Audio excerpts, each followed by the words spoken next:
I'd like to run through with you a really simple and straightforward mental framework or principle that you can apply in many contexts when thinking about how to address an issue or a problem.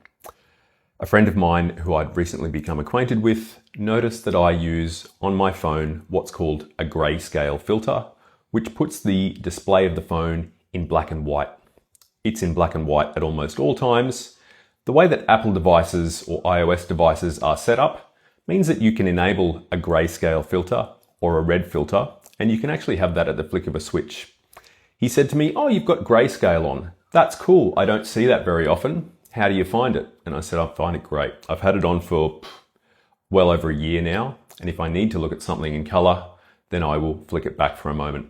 He said, "That's great. I use the red filter late at night so that the blue light is not hitting my retina and messing up my pulsatile melatonin release." Now, first of all, I've seen a few people using the red filter late at night, and kudos to you. It is fantastic to see people thinking about their physiology. And, I'm sure we've all seen memes taking the piss out of people. "Oh, look at this guy. He thinks he's a biohacker with his red light glasses, his red filter." And honestly, man, the thing is, when you start thinking about these things, there will always be a big cohort of people that lack either the intellect, the generative drive, or the opportunity to do the things that you're doing, and they will make fun of you. Get used to it.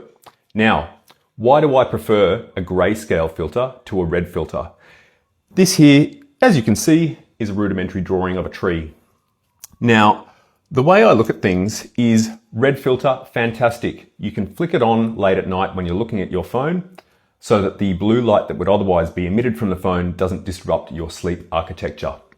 If we address that issue, we're coming up here and we're lopping off a little branch from this tree, right? We've fixed a problem, a single problem. If we activate the grayscale filter, which takes a fair bit of getting used to, by the way, but it's worth it. What does the grayscale filter do? Essentially, it renders your phone unappealing. You open the apps, they look like crap. There's really nothing pokey machine-like about that phone anymore that's going to generate these big dopamine pulses and get you to pull it out of your pocket all the time. So if we switch on grayscale, not only are we fixing the problem of having blue light hitting our eyes late at night, we're fixing the problem further down the branch, right here. We're lopping off a whole limb, because the fact that there's blue light hitting your retinas late at night is a problem, but the fundamental underlying issue is that you're wanting to look at your phone late at night. Why are you wanting to look at your phone late at night? I'm sure there's a really small percentage of people who, for maybe entrepreneurial reasons or business reasons, need to be on their phone at 8 p.m, 9 p.m. I don't think that most of the people that are on their phone at 8 p.m, 9 p.m.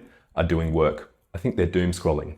So why are we wanting to do that in the first place? If we can render our phone so unappealing that it completely eliminates the desire to do the doom scrolling, we've lopped off a whole limb. And I guess what I'm trying to illustrate here is that whenever you're trying to address a problem, if you can go a step deeper and instead of lopping off a branch, you can lop off a whole limb, go ahead and do it. Because in that sense, you'll be addressing a problem down here and automatically wiping out all of the problems that are associated with that. Now, could I go even deeper and lop this thing off at the trunk? I suppose I could. And to do that, we might want to look at what is it that is driving us to need a distraction, to want to look at the phone in the first place, whether it's grayscale or red filter. What is driving that behavior? And often that's a much, much deeper issue. It could be boredom. It could be lack of purpose. There's a million things that could be.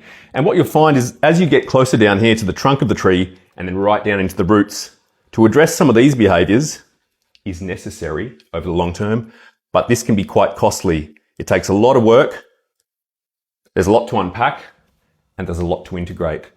So you don't need to get right down in the roots all the time. Have a strategy to address these roots here, and if you've got the opportunity to lop off a whole branch instead of just a little twig, go ahead and lop that off.